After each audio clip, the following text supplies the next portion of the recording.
So one of the issues that we deal with in almost all remodeling jobs is helping people think through their lifestyle over time. One of our jobs is to help people think through into the future. If they've got kids, what's going to happen as those kids age and the needs that they'll have when they empty nest. What are the needs as we age? And we got to start thinking about aging in place.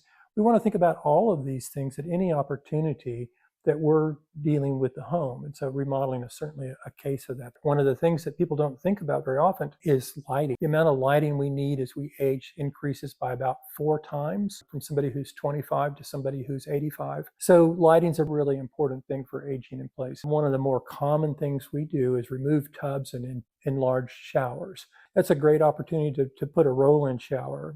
It's going to cost a little bit more, but not a huge amount more, and it's certainly going to add to the value of the home over time, whether or not you're aging in that home or somebody's buying it in the future to age into. Levers. So we want to avoid doorknobs if we can have door levers, and also on plumbing fixtures. A lever's it's got leverage. It's much easier to use.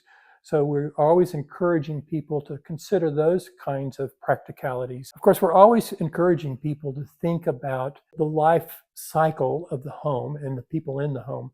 But ultimately, it's their decision. So younger people may choose not to do some of the things that we recommend. That's perfectly fine. But to whatever degree we can facilitate the life cycle of the home and the people in the home, we certainly want to encourage that. So one of the silver linings that happened through COVID, not a lot of silver lining there, but one of them was we ended up with multi-generational houses lots of times in different living situations. And just generally, housing has changed quite a bit.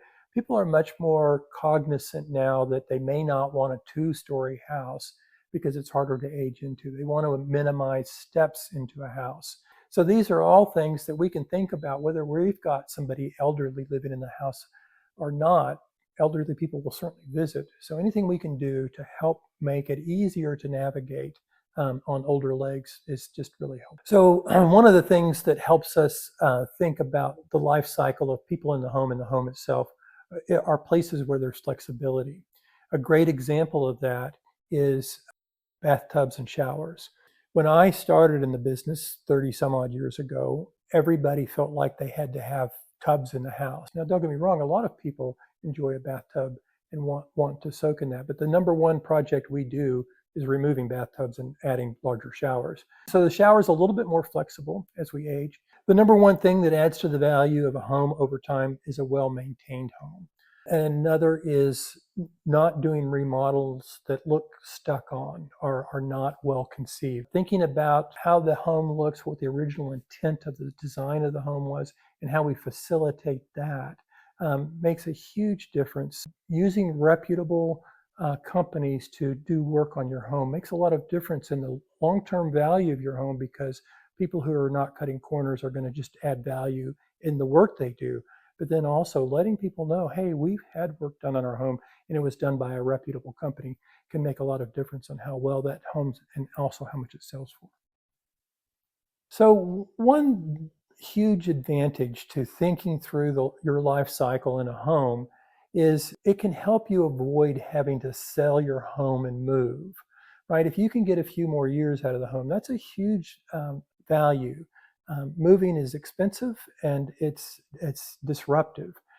So if we can plan for the future so that you don't have to move when the next kid is born or when the next kid goes to college or whatever the situation may be, if we can help keep you in your home longer, it's going to save you inconvenience and save you money. So if you're just starting to think about remodeling, or maybe you've been thinking about it for a while, this idea of thinking through the various stages of your life in that home, whether you plan on staying in that home or not, is really a healthy thing to do, because you're going to make a large investment. And there's a lot of small things that can be done to make the home more flexible for different stages of life.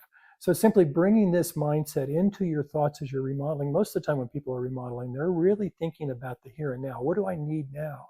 And just stepping back a little bit and giving that long-term perspective can really help make your remodel a great success.